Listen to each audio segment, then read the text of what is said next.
স্লোগানে উত্তাল হয়ে উঠল করিমগঞ্জ শহর।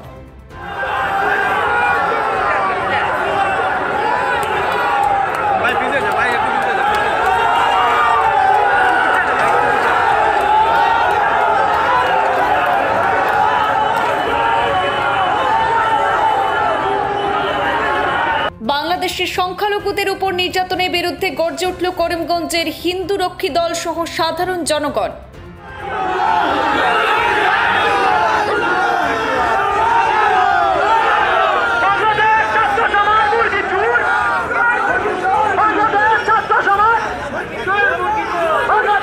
করিমগঞ্জ পুলিশ প্রশাসনের কড়া নিরাপত্তার মধ্যে চলে বিক্ষোভ কর্মসূচি।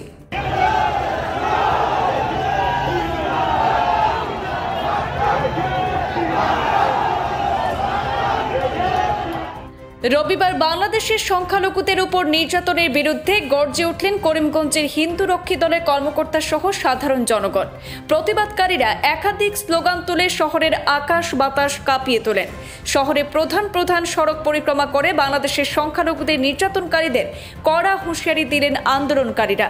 উল্লেখ্য, পূর্ব নির্ধারিত সূচি অনুযায়ী আজ ছিল করিমগঞ্জে হিন্দু রক্ষী দলের বিক্ষোভ মিছিল কর্মসূচি। হিন্দুত্ববাদী সংগঠনের ডাকে এই বিক্ষোভ মিছিলের ফলে করিমগঞ্জ শহরে ঘণ্টার পর ঘণ্টা তীব্র যানজট সৃষ্টি হয়। স্তব্ধ হয়ে পড়ে শহরের যানবাহন।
जय श्री राम, गुरुजी महाराज की जय, हर हर महादेव।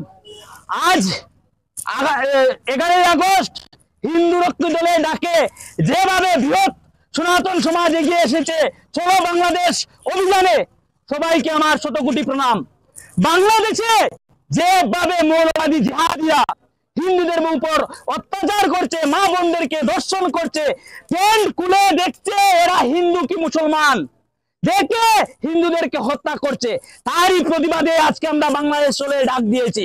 আজকে আমরা বাংলাদেশে যাব, গিয়ে বাংলাদেশকে পুনরায় ভারতের সঙ্গে মিশিয়ে দিব, যাতে অখণ্ড ভারতে পরিণত হয়। বাংলাদেশ ভারতের অংশ ছিল, এটা বললে চলবে না। অনেক মানুষ আছে আমাদেরকে বলে যে বাংলাদেশ হয়েছে, কি হয়েছে, বাংলাদেশ নিয়ে প্রোটেস্ট করার কি প্রয়োজন।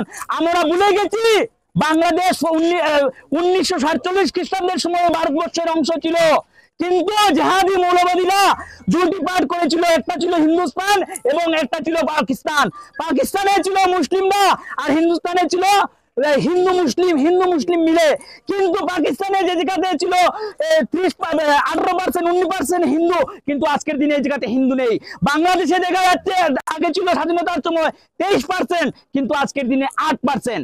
এইসব দেখে আমরা বয়ে কাচ্ছি যে আগামী দিনে আমাদের করিমগঞ্জে কি হবে। তাই আজকে আমরা এখান থেকে আওয়াজ দিচ্ছি সিলেটে, বাংলাদেশের তখন সরকার নেই, কুকুর ছাগল এগুলা সরকার চালাচ্ছে, এদিকে হুঁশিয়ারি করে দিচ্ছি তোমাদের আর বেশি দিন সময় নেই। আজকে আমরা বেশি ঘন্টা সময় নেই, আমরা আসছি তোমাদের বাংলাদেশকে মিশিয়ে ভারতের সাথে যুক্ত করার জন্য। জয় শ্রীরাম, গুরুজি মহারাজ কি জয়।